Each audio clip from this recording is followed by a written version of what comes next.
ಎಲ್ಲ ಒಂದು ತುತ್ತು ಅನ್ನ ಬರಬೇಕಾದ್ರೂ ಪಾಪ ಎಲ್ಲೋ ಒಬ್ಬ ಕಷ್ಟಪಟ್ಟಿರ್ತಾನೆ. ಬಿಸಿಲಾಗ ಮಳೆಯಾಗ ಹೊಲದಾಗ ಹೋಗಿ ಅದನ್ನು ನಟ್ಟು ಕಡ್ದು ಮಾಡಿ ಎಲ್ಲ ಹರಗಿ ಬಿತ್ತಿ ಬೆಳೆದು ಪಾಪ ತಾಣ್ತಿಲ್ಲಾರ್ದೆ ಬಜಾರಕ್ಕೆ ತಂದು ಕಷ್ಟಪಟ್ಟು ಅಷ್ಟು ಮಾಡಿರ್ತಾನೆ. ಅದಕ್ಕೆ ನಾವು ಬೆಲೆ ಕಟ್ಟಿ ನಾವು ತಗೋತೇವೆ.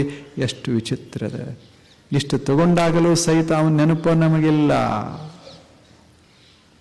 ಒಕ್ಕಲಿಗೆ ನೆನಪು ಎಲ್ಲಿ ಆಗ್ತದೆ? ಯಾವುದರ ಒಂದು ಯಾವುದರ ಇಟ್ಕೊಂಡಿದ್ದೇವೆ ಅಂದರೆ ಟಿ ವಿ ಇಟ್ಕೊಂಡಿದ್ರೆ ಆ ಕಂಪನಿಗಳ ನೆನಪಾಗ್ತದೆ.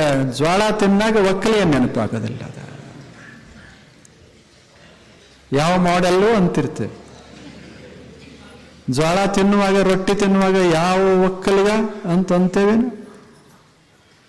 ಮತ್ತು ಟಿ ವಿ ಬಿಟ್ರೆ ನಡೀತದೆ, ವಾಷಿಂಗ್ ಮಷಿನ್ ಬಿಟ್ರೆ ನಡೀತದೆ, ಗಡಿಯಾರ ಬಿಟ್ರೆ ನಡೀತದೆ, ಎಲ್ಲ ಬಿಟ್ರೆ ನಡೀತದೆ, ಅನ್ನ ಬಿಟ್ರೆ ನಡೆಯೋದಿಲ್ಲ. ಆದ್ರೆ ಅನ್ನ ಮಾಡ್ದವ ಮರ್ತ ಹೋಗ್ಯದ. ನೆನಪ ಮಾಡ್ಕೋ, ಅವನಿಗೆ ಒಂದಿಷ್ಟು ಗೌರವ ಸಲ್ಲಿಸೋ. ಇದು ಸೇವಾ.